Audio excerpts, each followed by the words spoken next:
And now for another perspective on this, we're joined by IDF spokesperson, Major Libby Weiss. Major Weiss, thank you so much for giving us some of your time amidst the chaos here. I know it's middle of the day in Israel, but many of our viewers here at home in the States are just now waking up. What's the latest update you can provide us in terms of casualties and where most of the fighting is now taking place? Of course. Thank you for having me. We are now in the fourth day of this, first, I would say, this just national tragedy and trauma that we all experienced starting on Saturday morning. And on a personal level, I would want to share also with your viewers just the immense sense of devastation that every person in this country is feeling right now. We now are at over 900 casualties, Israeli casualties, thousands and thousands of injured people. Hospitals are practically overflowing with the number of injured people who are coming, many of them very severely injured. So we unfortunately anticipate that the number of casualties will increase.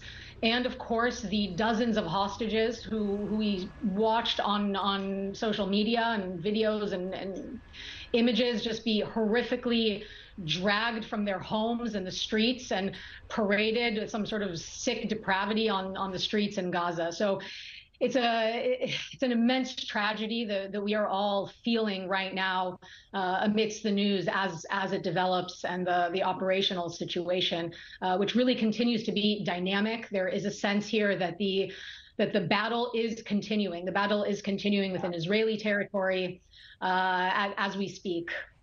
I know. I can't even imagine the 4 days that you have now lived through. I know you have shared it's been the biggest massacre of Israelis since the nation was founded.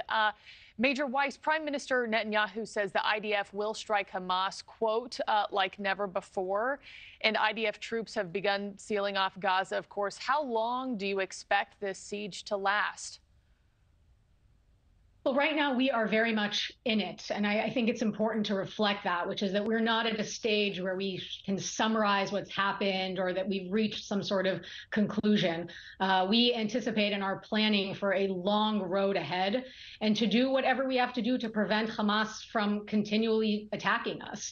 And this is something, of course, that we have to do as a military and something that we are looking and preparing to do for as long as the government will instruct us to.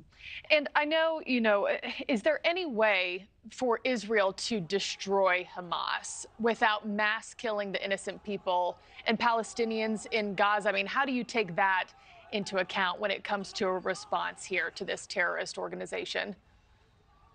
Well, I should say first and foremost, we in no way are attempting to attack the Palestinian population living in the Gaza Strip.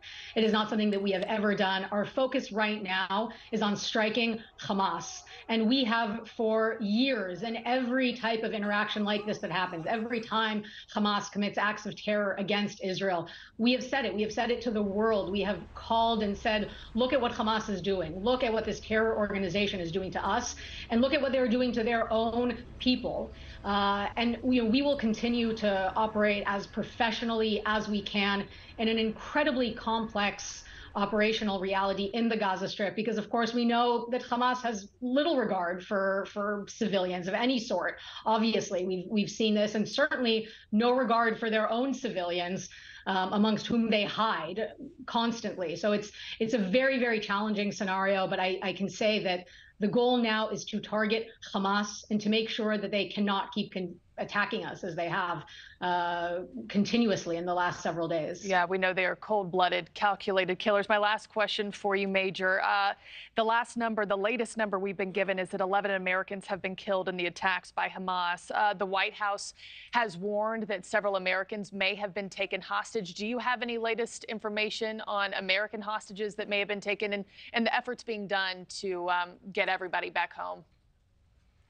I don't have any additional figures to provide, but I can say that securing their release is a top priority for all of us here. I can say that as a nation, we are losing sleep. We are thinking constantly. Our hearts are with them, are with their families.